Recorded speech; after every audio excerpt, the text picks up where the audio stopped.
Saudamos a você que nos assiste com a graça e a paz do Senhor Jesus. Que Deus abençoe grandemente a tua vida e que hoje Ele possa falar fundo no teu coração e também te trazer conforto, enfim, aquilo que você mais necessita para este momento. Peço que você faça a tua oração particular para que Deus venha te iluminar na hora de você acompanhar o estudo e você possa compreender a palavra. Afinal de contas, a palavra não é do homem, mas é do Senhor. Estamos aqui, eu apenas como instrumento, o porta-voz desse estudo da palavra de Deus que nós iremos compartilhar. Convido vocês para abrirem as Bíblias no livro de Romanos, capítulo 15, versículo 4. O título da mensagem de hoje é Experiências Revividas. Experiências revividas. Aqui o apóstolo diz: porque tudo que dantes foi escrito, para nosso ensino foi escrito, para que, pela paciência e consolação das Escrituras, tenhamos esperança. Por meio destas palavras, o apóstolo quer dizer que as experiências antigas, elas serão revividas. Isso não se trata apenas de eu ler o Antigo Testamento e ver, ok, foi escrito também para mim, eu posso tirar algo daqui. É seguro dizer, como vamos estudar hoje, de que a ocasião na qual eu posso tirar mais daqueles textos que relatam as experiências antigas é justamente quando eu vivencio a mesma experiência. Porque daí é como se eu dissesse, olha, parece até que falou para mim. Não é assim? Então, meus queridos irmãos, o apóstolo Paulo, neste texto, ele se referiu a mais do que meramente o estudo teórico, teológico, ou com o objetivo de adquirir alguma espécie de conhecimento apenas. Ele falou de conforto, consolo, instrução na nossa experiência de vida prática. E esta é uma realidade que quase que se perdeu dentro do cristianismo, mas é importantíssimo resgatá-la. Queria convidá-los para abrirem em Efésios, capítulo 2. O apóstolo Paulo, a partir do versículo 11, ele se dirige aos não-judeus, da cidade de Éfeso, na época, que eram chamados gentios. E ele diz a eles o seguinte: lembrai-vos de que vós, noutro tempo, éreis gentios na carne, e chamados incircuncisão, pelos que na carne se chamam circuncisão feita pela mão dos homens. Em outras palavras, os judeus se achavam melhores do que eles. Os judeus eram circuncidados conforme o costume que Deus havia estabelecido para Abraão. Versículo 12. Naquele tempo, diz Paulo, estáveis sem Cristo, separados da comunidade de Israel e estranhos aos concertos da promessa, não tendo esperança e sem Deus no mundo. Mas agora, em Cristo Jesus, vós que antes estáveis longe, já pelo sangue de Cristo chegastes perto. Porque Ele é a nossa paz, o qual de ambos os povos fez um, derribando a parede de separação que estava no meio. Ou seja, judeus e não judeus, aos olhos de Deus, podem ser uma coisa apenas: cristãos. Correto? Um povo só. Mas será que isto aconteceu somente quando Jesus veio à Terra? Se vocês leram com atenção o versículo 12, já notaram que não. Porque o apóstolo Paulo diz assim, olha, naquele tempo estáveis sem Cristo. Então, o apóstolo Paulo não se esqueceu de uma verdade vital que o Senhor Jesus ensinou quando Ele mesmo estava aqui na terra. E quando nós lemos o verso, com certeza, a maioria de vocês lembrará porque o verso é muito conhecido. Evangelho de João, capítulo 14, versículo número 6. Disse-lhe Jesus: eu sou o caminho e a verdade e a vida. Ninguém vem ao Pai senão por mim. Ninguém vem a Deus senão por Ele. Ninguém jamais entrará no céu senão por Ele.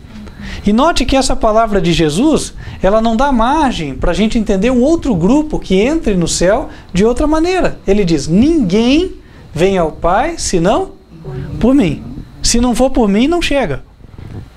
E aí cai por terra um ensino muito popular hoje, que é: na época do Antigo Testamento, as pessoas eram salvas pela lei. E assim que Jesus veio, as pessoas são salvas pela graça de Cristo. É verdade? Não. Jesus disse: ninguém vem ao Pai senão por mim. Adão veio a Deus por meio de Jesus.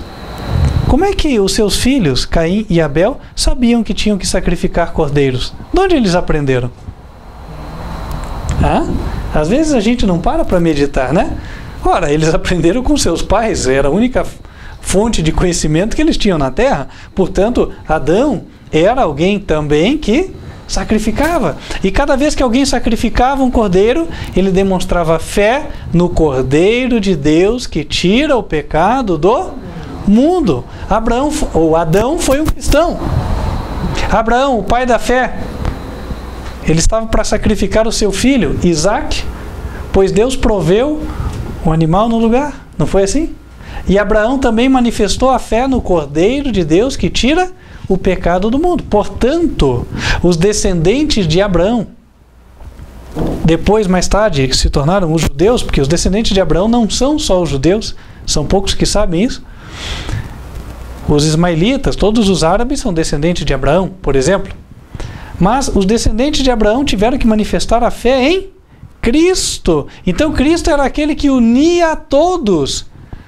É interessante até o árabe saber isso, porque quando o árabe recebe a Cristo, ele está resgatando a verdadeira tradição dos seus pais, que remonta a um tempo anterior ao de Maomé, muito anterior, diga-se de passagem.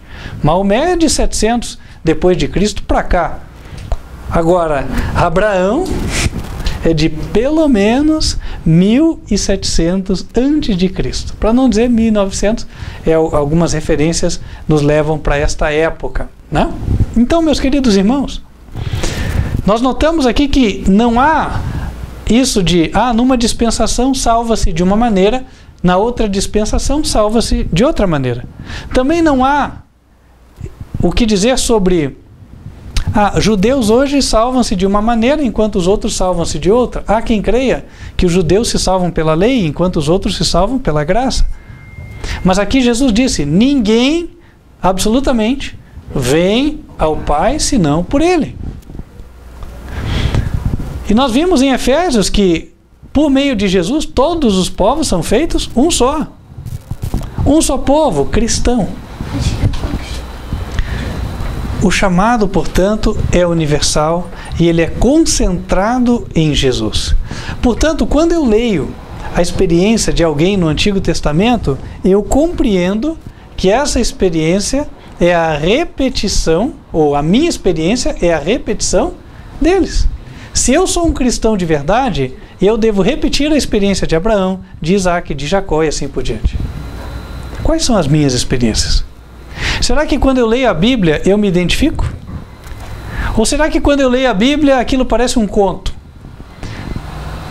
Se a opção é a segunda, então eu preciso ainda conhecer a Cristo.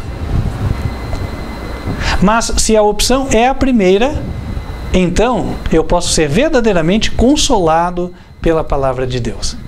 E em particular, hoje quero compartilhar com vocês uma experiência relatada em Isaías, capítulo 49, dirigida na época para aqueles que eram fiéis dentre o povo de Israel, mas, como nós já vimos até aqui, perfeitamente adequada para os que vivem a mesma experiência hoje. Isaías 49, versículo 8. Assim diz o Senhor: no tempo favorável te ouvi, e no dia da salvação te ajudei. E te guardarei, e te darei por conserto do povo, para restaurares a terra e lhes dares em herança as herdades assoladas. Para dizeres aos presos, saí, e aos que estão em trevas, aparecei. Eles pastarão nos caminhos, e em todos os lugares altos terão o seu pasto. Nunca terão fome, nem sede, nem a calma, nem o sol os afligirão, porque o que se compadece deles os guiará e os levará mansamente aos mananciais de águas. O que Deus quer dizer aqui? Vamos trocar em miúdos. Ele disse, no tempo favorável te ouvi. Quando é que Deus nos ouve? Quando nós falamos com Ele, não é verdade? Então o tempo favorável foi o tempo no qual eles clamaram. Não quer dizer que Deus abriu uma janela no ano e disse, bom, é aqui. Feriado tal, todos compareçam na igreja. Não foi isso. O tempo favorável foi o tempo em que as pessoas buscaram. Aí ele diz, no dia da salvação te ajudei. O apóstolo Paulo usa essa expressão em 2 Coríntios, no capítulo 6, e ele fala que hoje é o dia da salvação. 2 Coríntios 6, versos 1 e 2. Hoje é o dia da salvação, hoje é o tempo aceitável. Te guardarei, diz Deus, te darei por conserto do povo. O que significa Deus me dar por conserto do povo? O conserto que Deus fez com o seu povo, nós já vimos, está em Deuteronômio 4, verso 13, são os 10 mandamentos. E para que ninguém fique com dúvida, no Novo Testamento o conserto é exatamente o mesmo, encontra-se em Hebreus, capítulo 8, versos 5 a 8. Deus escreve na nossa mente e no nosso coração a sua lei. Quando ele fala que ele vai nos dar por conserto do povo, quer dizer que ele vai nos converter em pregadores. Pregadores que vão ensinar ao povo que a lei dele está vigente. É assim que nós somos os instrumentos do conserto. Usados, como conserto do povo. O povo precisa saber, o povo não conhece as condições de Deus. Conhece? Não. Então Deus nos fez porta-vozes desta mensagem. Mas além de falarmos da lei, o Senhor disse que nós também fomos colocados para restaurar a terra e dar em herança as herdades assoladas. Deus prometeu alguma coisa em herança ao ser humano. Ele prometeu a nova terra. Nova terra. E vai habitar na nova terra todo aquele que aceitar o Evangelho. Então nós anunciamos a lei de Deus, mas também anunciamos o Evangelho, anunciamos a Cristo, por meio do qual qualquer um pode prestar obediência aos 10 mandamentos. Por meio do qual qualquer um pode ter perdão dos seus pecados passados. E aí pode estar habilitado para a herança. Se o teu passado é sujo, Deus limpa. Pelo sangue de Cristo já resolveu o teu problema. Só que Ele espera que você demonstre lealdade ao seu governo. Correto? E aí no versículo 9 ele diz que nós devemos ser aqueles que dizem aos presos, saí. Presos aqui são os presos na algema do pecado. Pecado, 1 João 3, verso 4, significa a transgressão da lei. Quando nós dizemos aos presos sair, é quando nós aconselhamos alguém o seguinte, olha, eu sei que todo mundo faz desse jeito, mas não é assim que a Bíblia diz. Deus fala para fazer de outra forma e você vai ver como será bom se você tomar a decisão certa. E se você se sente fraco para tomar a decisão certa, se apegue a Jesus. Quer que eu ore por você? Eu faço uma oração. Não é assim? E aí aquela pessoa tem chance de se erguer. É desta forma que nós estamos dizendo aos presos, saí. Saia desta prisão do pensamento do mundo, do pensamento dos ímpios. Aquela prisão do todo mundo faz assim. E ande segundo a vontade de Deus. E aí, em seguida, na próxima frase, no versículo 9, diz, eles pastarão nos caminhos e em todos os lugares altos terão seu posto. Antes tinha dito que era para sair das trevas, né? Quem está no pecado está nas trevas. Quando você leva ele para a obediência, ele sai das trevas para a luz. E também, ele começa a se alimentar do verdadeiro pasto, o verdadeiro manjar espiritual, que é mencionado aqui no verso 9 e também o verso 10. Jesus disse que a sua palavra é a que nos alimenta, não é assim? Então o profeta até diz, né? Vendo eu as tuas palavras, logo as comi. E Jesus disse, né? As palavras que eu vos digo são espírito e são vida. João 6:63. E aí no versículo 10 ele diz que estas pessoas sinceras, que se colocarem no caminho, pelo poder de Jesus, nunca terão fome nem sede. Por quê? Porque estarão satisfeitas. Jesus estará satisfazendo os desejos das suas almas. E aí, no versículo 12: eis que estes virão de longe, eis que aqueles do norte e do oriente, e aqueles outros da terra de Sinim. Exultai, ó céus, e alegra-te tu, terra, e vós, montes, estalai de júbilo, porque o Senhor consolou o seu povo, e dos seus aflitos se compadecerá. Deus está falando que pessoas verdadeiramente interessadas, pessoas sinceras, que vão comer mesmo da palavra, elas hão de vir de todas as partes da terra. Elas virão do norte, virão do ocidente e de outras partes. Talvez você pense, mas estou esperando para ver isso aí. Né? Faz tanto tempo que eu estou neste caminho estreito e parece que ninguém tem interesse. Quando as pessoas veem que o caminho é estreito, elas já, como se diz aqui, pulam fora. Irmãos, Deus conhece a nossa experiência. Por isso que no verso 14 ele relata o que outros já passaram também. Mas Sião diz: já me desamparou o Senhor se esqueceu de mim. Não é o pensamento que nos vem à mente? Né? O Senhor se esqueceu de mim. Pois é, mas já veio na mente de outros no passado também. Né? Sinal de que a experiência cristã, ela tem essa curva aí no caminho. Verso 15: pode uma mulher esquecer-se tanto do filho que cria, que não se compadeça dele, do filho do seu ventre? Mas ainda que esta se esquecesse, eu, todavia, não me esquecerei de ti. Eis que na palma das minhas mãos te tenho gravado.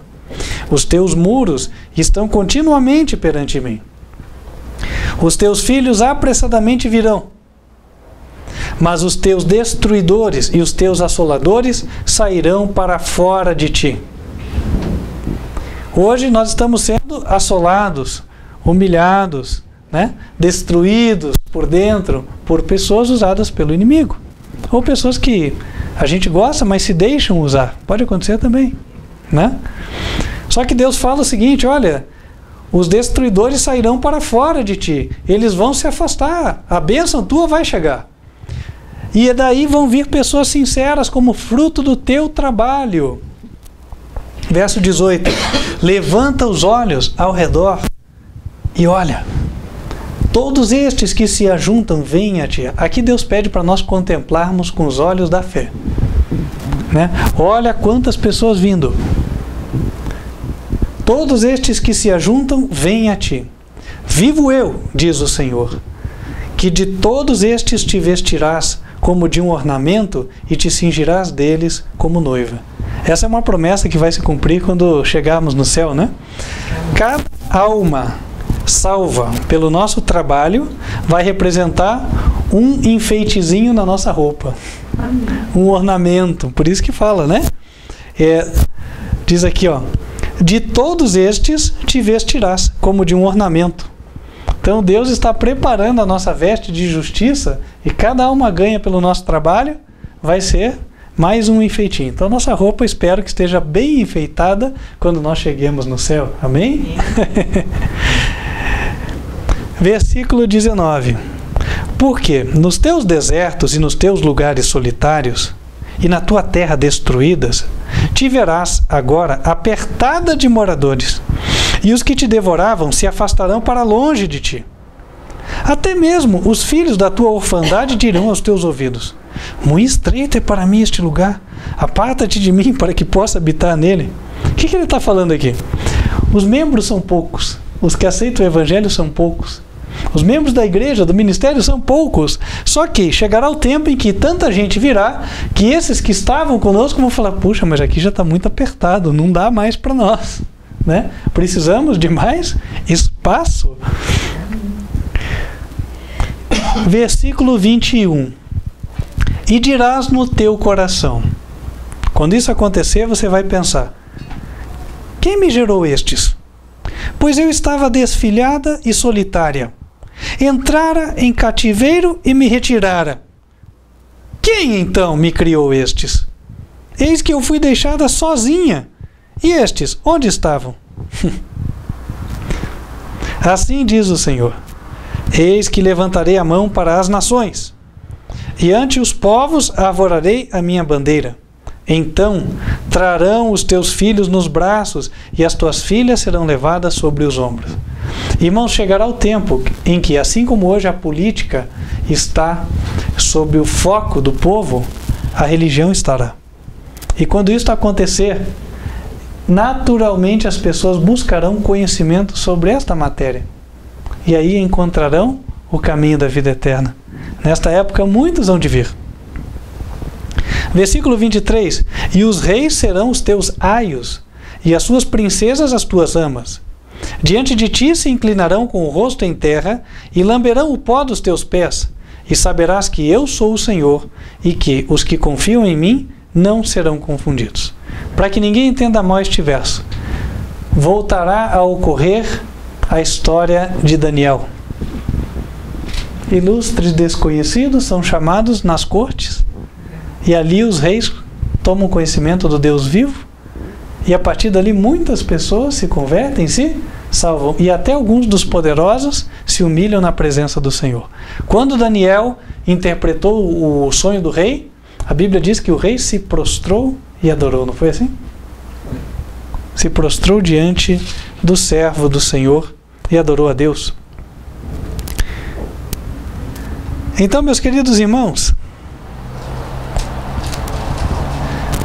ele continua dizendo no verso 23: saberás que eu sou o Senhor, e que os que confiam em mim não serão confundidos. Os que confiam em mim não serão confundidos. No versículo 24, ele diz: tirar-se-ia a presa ao valente? Ou os presos justamente escapariam? O que ele está dizendo aqui? Satanás é aquele que mantém as pessoas presas. Você ora pelo parente, pelo amigo, pelo colega, e ninguém se converte, né? Parece que você está orando inutilmente ali. Então a ideia é tirar-se a presa ao valente. Parece que o diabo é tão valente que ninguém tira nada dele. Verso 25: mas assim diz o Senhor: por certo que os presos se tirarão ao valente, e a presa do tirano escapará. Porque eu contenderei com os que contendem contigo, e os teus filhos eu remirei. E sustentarei os teus opressores com a sua própria carne, e com o seu próprio sangue se embriagarão, como com mosto, e toda a carne saberá que eu sou o Senhor, o teu Salvador e o teu Redentor, o forte de Jacó. Meus queridos irmãos, hoje parece que vocês são levados para o cativeiro, para a solitária, o trabalho de vocês não gera frutos, e vocês parece que sempre vão continuar nessa vida e nunca vão ver o resultado de trabalho. Mas não é assim. Jesus aqui está nos dizendo que o resultado do trabalho vai aparecer. Que essas almas pelas quais vocês hoje labutam vão ser tiradas da mão dele. E vocês vão de vencer. E vocês na época vão até se surpreender. Fala, puxa, mas como? Bom, Deus faz. Um dia alguém já viveu esta experiência. E se alguém já viveu, nós podemos repeti-la. E aqui fica o apelo do Senhor. Quem gostaria hoje de dizer a Deus: Senhor, eu quero repetir esta experiência. Eu realmente estava desanimado. Eu realmente pensava que o Senhor não estava comigo. Mas aqui eu estou vendo de que O Senhor tem tudo nas mãos, o Senhor está conduzindo as coisas, né? E eu quero então pedir que o Senhor me dê forças para que eu marche de novo, com firmeza, até o final. Amém. Que assim seja, irmãos. Que possamos pregar, continuar pregando o verdadeiro Evangelho, os mandamentos de Deus e a fé de Jesus, que estão em Apocalipse 14, verso 12, mencionados. E o Senhor há de abençoar os nossos esforços. Vamos nos colocar de joelhos e falar com Deus.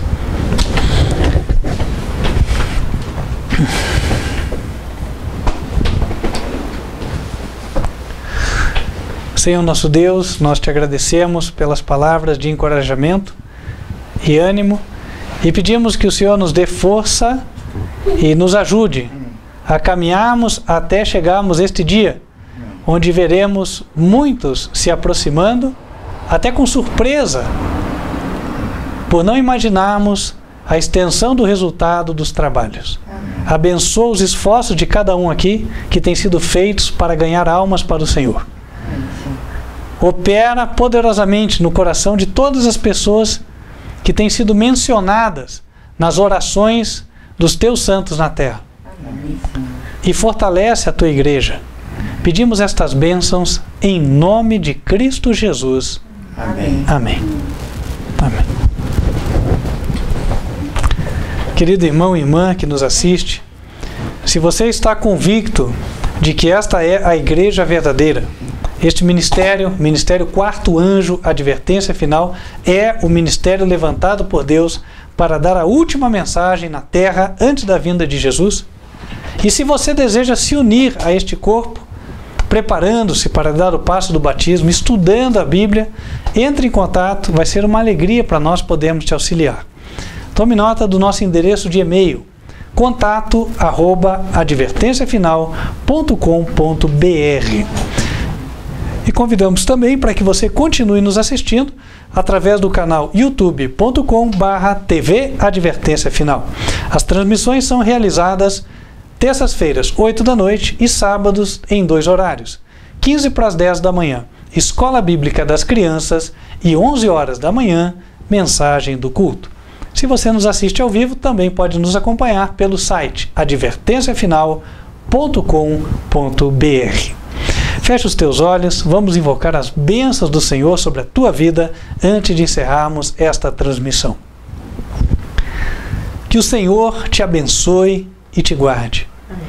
Que o Senhor faça resplandecer o seu rosto sobre ti e de ti tenha misericórdia. Que o Senhor levante sobre ti o seu rosto e te dê a paz. Amém. Deus te abençoe. Espero que, sendo da vontade dele, estejamos juntos na próxima oportunidade. Até lá.